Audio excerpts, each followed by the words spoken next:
हाय पिलामाने सीटी DElEd test latest information आमे केउठी पाइबा एवं डीएलईडी सीटी जो माने एडमिशन करबा पई जाउछंती सेमानंक पई कोन कोन डॉक्यूमेंट आवश्यक आसंतो ए वीडियो रे से विषय आमे जानिबा। पिलामाने तुमने प्रथमे साम्स साइट को जिवो साम्स साइट को गला परे तुमनकर डीएलईडी ऑप्शन आसे सिटी क्लिक करिवो। एठी क्लिक कला पर पिलामाने तुमने एइठरे ही तुमनकर कोन पाइबो लेटेस्ट इनफॉरमेशन पाइबो। एइठी ए पेज ही तुमनकर लेटेस्ट इनफॉरमेशन पाइबो। क्यों डेट रु कोन देखि परिबो केबे तुमनकर फाइनल आंसर की आसीबो। एठी व्यू मोर को जिवो मोर को गला पर देखो पिलामाने एठी दीटा मात्र आछि इनफॉरमेशन जते बेले तुमनकर एडमिशन पे एडवर्टाइज बाहरला सेते बेले एठी शो करिछि जते बेले तुमनकर एप्लीकेशन अप्लाई सरिला परे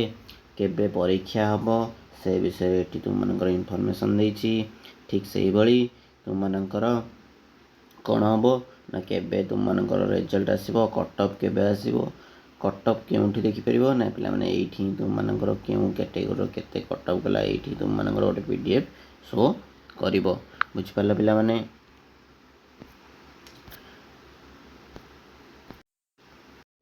आ पिला माने हम कोठी इनफॉरमेशन पाई परिबा देखि परतो एठी मोर डेट ऊपर क्लिक करिबा। मोर डेट ऊपर क्लिक कला परे देखि परतो एठी तुमनकर कोन दैछि ना 26 जुलाई रे तुमनकर एप्लीकेशन आसिला तापरे 15 अगस्त पर्यंत तुमनकर लास्ट डेट थिला अप्लाई करिबारे 16 रो 18 थिला तुमनकर कोन करेक्शन करिया पई एप्लीकेशन टा मॉक टेस्ट तुमनकर थिला केबे 3 सितंबर पर्यंत अवेलेबल ऑफ एडमिट कार्ड केबेठू अवेलेबल है 5 सितंबर को एडमिट कार्ड अवेलेबल है। Online computer based test exam केबेठू स्टार्ट है 12-15 रु स्टार्ट है केते पर्यंत चलला ना 15 सितंबर पर्यंत चलला। तापर पिला माने available response sheet and objection form केते 18 रु 20 तारिख पर्यंत तुमनकर 18 आसला आंसर की एवं तापर तुमनकर 20 तारिख पर्यंत तुम माने कोन करि परिबो ऑब्जेक्शन करि परिबार थिला। तापर तुमनकर कोन आसीबो लास्ट आसीबो फाइनल आंसर की आसीबो एवं तापर आसीबो तमरा मेरिट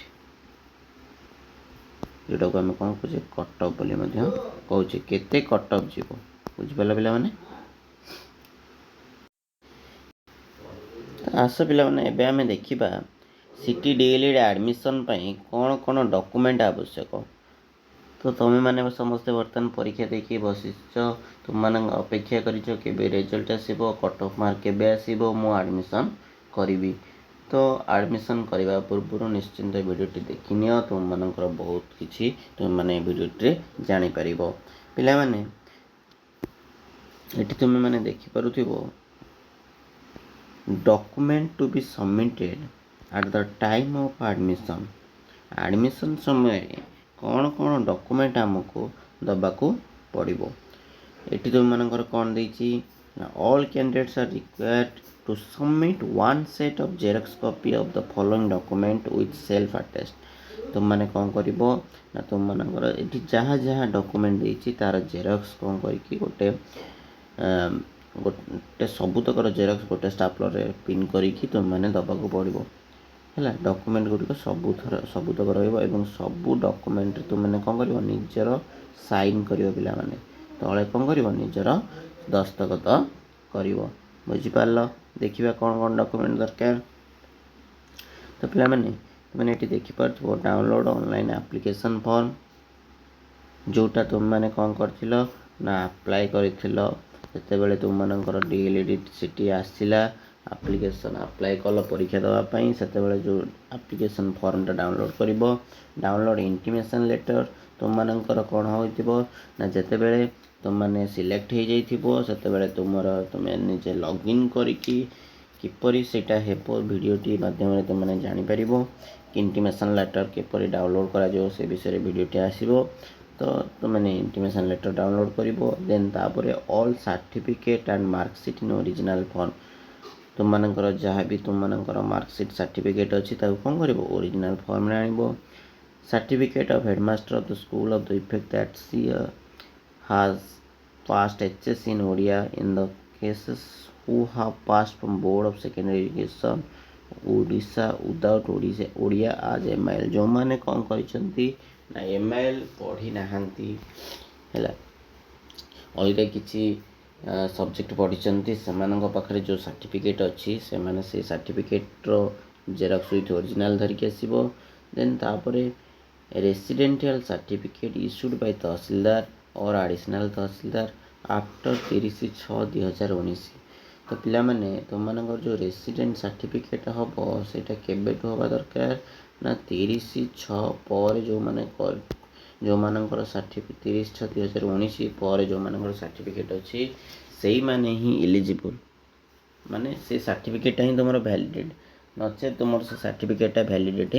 ହେବ ନାହିଁ ବୁଝିପାରୁଛ ପିଲାମାନେ 2019 ପରେ ସାର୍ଟିଫିକେଟ୍ ଯଦି ଥିବ ତୁମମାନଙ୍କର ରେସିଡେଣ୍ଟ ସାର୍ଟିଫିକେଟ୍ ତାହେଲେ ତୁମମାନେ ଆରାମସେ ତୁମମାନଙ୍କର ଆଡ଼ମିସନ୍ କରିପାରିବ କିଛି ଅସୁବିଧା ହେବ ନାହିଁ ଦେନ୍ ତାପରେ କ'ଣ କହିଛି ନା latest caste certificate in case of SC, ST and SCBC candidates by virtue with OBC certificate shall not be considered ତ ପିଲାମାନେ ଏଠି କ'ଣ କହିଲା ନା ତୁମମାନଙ୍କର ଲାଟେଷ୍ଟ ଅର୍ଥାତ୍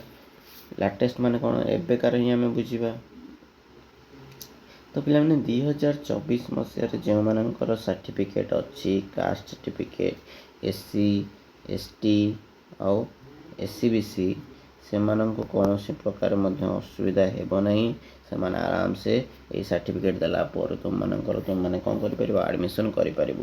ଯଦି 2023ର ହୋଇଥାଇପାରେ ତାହେଲେ ଲାଟେଷ୍ଟ କହିବା ଅନୁଯାୟୀ 2023 ଠିକ୍ ନୁହେଁ ହେଲା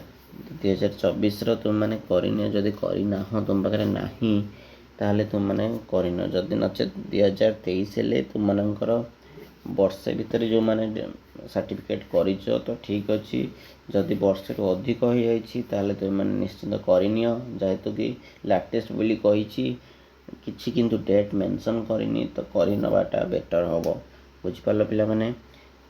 ଯଦି ତୁମେମାନେ ଜାଣିପାରୁନ କିପରି ଲାଟେଷ୍ଟ ଭିଡ଼ିଓ ଆମର କାଷ୍ଟ ସାର୍ଟିଫିକେଟ୍ ଆପ୍ଲାଏ କରିବାର ଅଛି ତେବେ କମେଣ୍ଟ କର ନିଶ୍ଚିନ୍ତ ସେ ବିଷୟରେ ମଧ୍ୟ ଗୋଟେ ଭିଡ଼ିଓଟି ଆଣିବା ତାପରେ ହଁ ପିଲାମାନେ ତୁମମାନଙ୍କ ମେନ୍ ଇମ୍ପୋର୍ଟାଣ୍ଟ ପଏଣ୍ଟ ହେଉଛି OBC certificate shall not consider ତୁମମାନଙ୍କର ଯେଉଁମାନଙ୍କର SCBC ସେମାନେ କହୁଛନ୍ତି ଆମର OBC କେଉଁଠି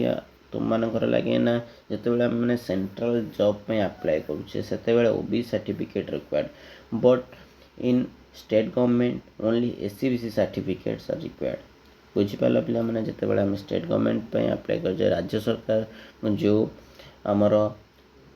ଫର୍ମ ବାହାର କରିଥାନ୍ତି ସେଥିପାଇଁ ଆମମାନଙ୍କୁ କ'ଣ ଦରକାର ନା SCBC ସାର୍ଟିଫିକେଟ୍ ଦରକାର ବଟ୍ ସେଣ୍ଟ୍ରାଲ ଗଭର୍ଣ୍ଣମେଣ୍ଟ ପାଇଁ କ'ଣ ହେବ ନା OBC ସାର୍ଟିଫିକେଟ୍ ଆମମାନଙ୍କର ଦରକାର ହେଇଥାଏ ବୁଝିପାରିଲା ପିଲାମାନେ OBC ସାର୍ଟିଫିକେଟ୍ ଆବଶ୍ୟକ ତ ଠିକ୍ ଅଛି ତୁମମାନେ ଯଦି କରିନାହଁ ତେବେ ଜଲ୍ଦି କରିନିଅ ତାପରେ ଦେଖିବା କ'ଣ ନା ଯଦି ଏକ୍ସ ସର୍ଭିସମ୍ୟାନ୍ ହେଇଥିବ ତାହେଲେ ex serviceman certificate in case of son or unmarried daughter issued only by the Rajya Sainik board Nageswar Tangi Odisha Bhubaneswar ଯଦି ଏକ୍ସ ସର୍ଭିସମ୍ୟାନ୍ ସାର୍ଟିଫିକେଟ୍ ଅଛି ତାହେଲେ ତୁମମାନେ କ'ଣ କରିବ ନାଗେଶ୍ୱର ଟାଙ୍ଗୀ ଓଡ଼ିଶା ଭୁବନେଶ୍ୱରରୁ ଆଣିକି ଆସିବା ପାଇଁ ପଡ଼ିବ ତାପରେ ନୋଟ୍ କ'ଣ ଦେଇଛି ବିଶେଷ ଦ୍ରଷ୍ଟବ୍ୟ xerox copies of all certificate or marksheet shall be sign by the candidates in full କହୁଥିଲି ଟିକେ ପୂର୍ବରୁ କ'ଣ ହୋଇଛି ନା ସବୁତକ ଜେରକ୍ସରେ ତୁମମାନଙ୍କର କ'ଣ କରିବ ନିଜର ସାଇନ୍ଟି କରି ନେବ ହେଲା ଫୁଲ୍ ନେମ୍ରେ ଲେଖିବ ମନେକର ଜଣଙ୍କ ନାଁ ହେଉଛି ସମୀର ସାହୁ ହେଲା ସେ କ'ଣ କରିବ ନା ଖାଲି ଲେଖିଦେବ S ସାହୁ ଏମିତି ହେଲେ ହେବ ନାହିଁ ଫୁଲ୍ ନେମ୍ରେ ତୁମମାନଙ୍କର ଲେଖିବାକୁ ପଡ଼ିବ ବୁଝିପାରିଲେ ପିଲାମାନେ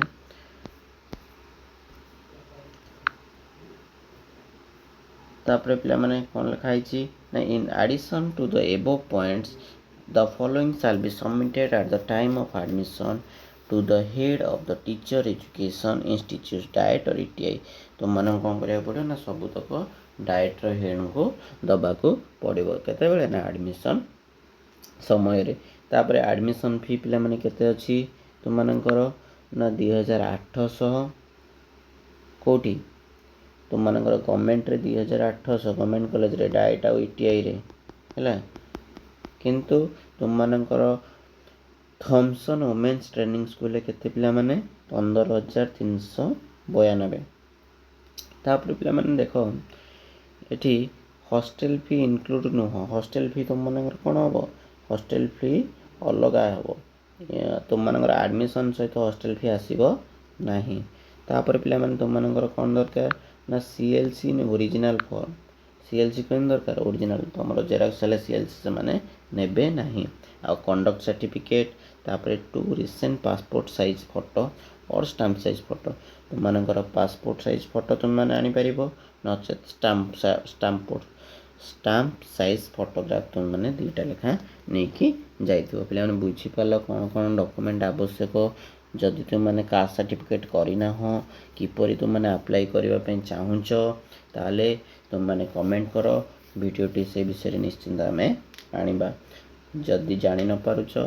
ତାହେଲେ ନଚେତ୍ ଯଦି ତୁମମାନେ ଭାବୁଛ ଯେ ନାଇଁ ମୁଁ କରିପାରିବି ନାହିଁ ତାହେଲେ ତୁମମାନେ ଜନସେବା କେନ୍ଦ୍ରରେ ଯାଇକି ମଧ୍ୟ ତୁମମାନେ ଆପ୍ଲାଏ କରିପାରିବ। Thank you. ଯଦି ଭିଡ଼ିଓଟି ଭଲ ଲାଗିଥାଏ ତେବେ ଲାଇକ୍ କମେଣ୍ଟ ସେୟାର ଏବଂ ସବସ୍କ୍ରାଇବ୍ କରିବାକୁ ଭୁଲିବେ ନାହିଁ। ଯଦି କିଛି ଇନଫର୍ମେସନ୍ ଥାଏ ତାହେଲେ ତୁମ ସାଙ୍ଗମାନଙ୍କୁ ମଧ୍ୟ ସେୟାର କରିଦେବ।